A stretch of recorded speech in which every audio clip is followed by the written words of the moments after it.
નમસ્કાર મિત્રો, સ્વાગત છે તમારું ફરી એકવાર તમારી યુટ્યુબ ચેનલ ગુજરાતી સાહિત્ય વિદ નિકુંજ યુટ્યુબ ચેનલમાં. હું નિકુંજ પરમાર આપ સૌનું તહે દિલથી આજના વિડીયોમાં સ્વાગત કરું છું. મિત્રો, આજના વિડીયોમાં વાત કરવાના છે કર્મયોગી સ્વાસ્થ્ય સુરક્ષા યોજના.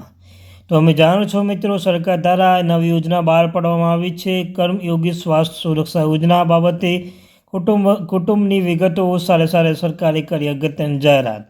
તો કઈ મહત્વની અપડેટ આપવામાં આવી છે તો તેના વિશે આજના વિડીયોમાં ચર્ચા કરીશું. ચર્ચા કરતાં પહેલાં વોટ્સઅપ ચેનલ, ટેલિગ્રુપ બંને બનાવી છે. લિંક ડિસ્ક્રિપ્શન મૂકું છું. મિત્રો, અવશ્ય જોઈન થઈ જજો.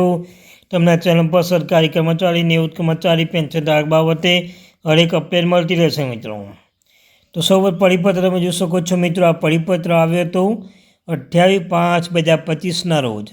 ગુજરાત કર્મયોગી સ્વાસ્થ્ય સુરક્ષા યોજના એટલે કેશલેસ હેલ્થ બેનિફિટ પેકેજ અંગે જે જરૂરી સૂચનાઓ પરિપત્ર કરવા બાબત છે. મિત્રો, તમે જાણો છો 5મા મહિનામાં પરિપત્ર જાહેર કરવામાં આવ્યો તો પરિપત્ર જાહેર સાથે જ એ કર્મયોગી સ્વાસ્થ્ય સુરક્ષા યોજના અંતર્ગત મહત્ત્વની અપડેટ આપવામાં આવી હતી.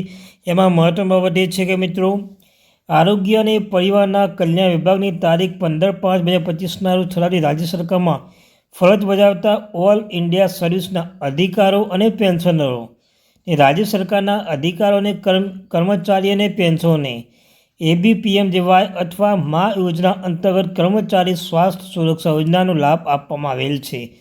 તો મિત્રો, જોઈ શકો છો, તમારે આ લાભ લેવા માટે તમારે એક PMJY કાર્ડ અને મા કાર્ડ તમારે નીકાળવું પડશે. મિત્રો, આ યોજનાના લાભાર્થીઓએ PMJY અથવા મા યોજનાનું કાર્ડ હોવું આવશ્યક છે.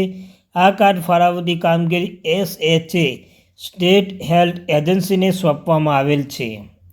આ માટે રાજ્ય સરકારના અધિકારો અને કર્મચારી અને પેન્શનોના કિસ્સામાં ગુજરાત તબીબી સારવાર નિયમો 2025ના નિયમ 2.2માં જણાવેલ કુટુંબની વ્યાખ્યા મુજબ પાત્રતા ધરાવતા હોય તેવા આશ્રિત કુટુંબીના વિગતો દર્શાવતું પ્રમાણપત્ર આપવાનું થાય છે. મિત્રો, જો કુટુંબની વ્યાખ્યા પહેલાં આપણે સમજી લઈએ કે કુટુંબની વ્યાખ્યા શું છે. આ કર્મયોગી સ્વાસ્થ્ય સુરક્ષામાં કુટુંબની વ્યાખ્યા કઈ રીતે દર્શાવવામાં આવી છે કે કુટુંબ એટલે સરકારી કર્મચારી, પેન્શન સાથે રહેતા અને તેના પર સંપૂર્ણ આશ્રિત પતિ કે પત્ની, ઓરસ અથવા સ્વાવકા પુત્રો તથા પુત્રીઓ અને માતા પિતા તથા અપરિણીત ભાઈઓ અને બહેનો. તેઓ અપરિણીત પુત્રો અથવા પુત્રીના ભાઈઓ અને બહેનો વય મર્યાદા 25 વર્ષની રહેશે. અપરિણીત પુત્ર કે પુત્ર જો માનસિક રીતે અસ્વસ્થ હોય, મેન્ટલ ડિસ્પ્લેડ હોય તો તેને વયમર્યાદા લાગુ પડશે નહીં.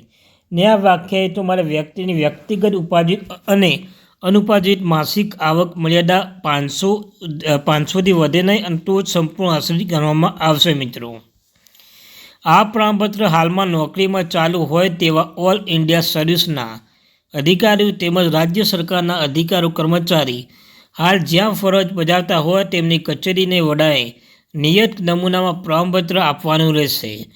રાજ્ય સરકારના પેન્શનના કિસ્સામાં તે જિલ્લા તિજોરી કચેરી, પેટા તિજોરી કચેરી, પેન્શન ચૂકવવા કચેરી ખાતેથી પેન્શન મેળવતા હોય તો જિલ્લા તિજોરી અધિકારી અને પેટા તિજોરી અધિકારી, પેન્શન ચૂકવણી અધિકારી અથવા વિકલ્પ જે કચેરીમાંથી નિવૃત્ત થયા હોય તે કચેરીના વડાયા સાથે સામેલ નિયત નમૂના પ્રમાણપત્ર આપવાનું રહેશે. KYC કરી શકાય તે હેતુથી કુટુંબના દરેક સભ્યો આધાર નંબર દર્શાવવામાં રહેશે. મિત્રો, જો આ સર્ટિફિકેટ તમારે લાવવાનું રહેશે. મિત્રો, સર્ટિફિકેટમાં શું જે ના પહેલાં મિસિસ જે તમારું નામ આવતું નામ લખવાનું છે. ત્યારબાદ રીતે જો તમે પેન્શન ધારક છો તો પેન્શન ધારક, સરકારી કર્મચારી લખવાનું રહેશે. ડિપાર્ટમેન્ટ જે લાગુ પડતો હોય તેમાં ડિપાર્ટમેન્ટમાં લખવાનું છે. ત્યાં PPO નંબર મિત્રો, પેન્શન ધારક PPO નંબર આવશે, સરકારી કર્મચારી HRPN નંબર આવશે. મિત્રો, આટલું દર્શાવવાનું રહેશે. દર્શાવવા માટે આધાર કાર્ડ, એમ્પ્લોયર મેમ્બર લખવાનું છે, Aadhaar number, relation, date of birth, age અને રિમાર્ક્સ લખવાનું રહેશે.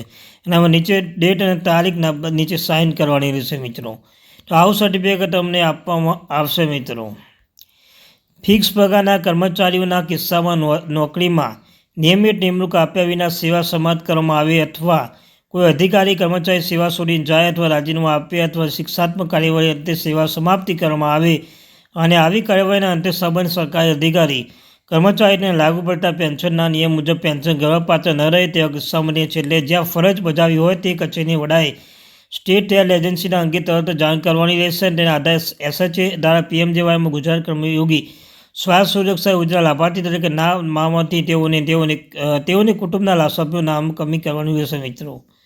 તો આ હતી માહિતી.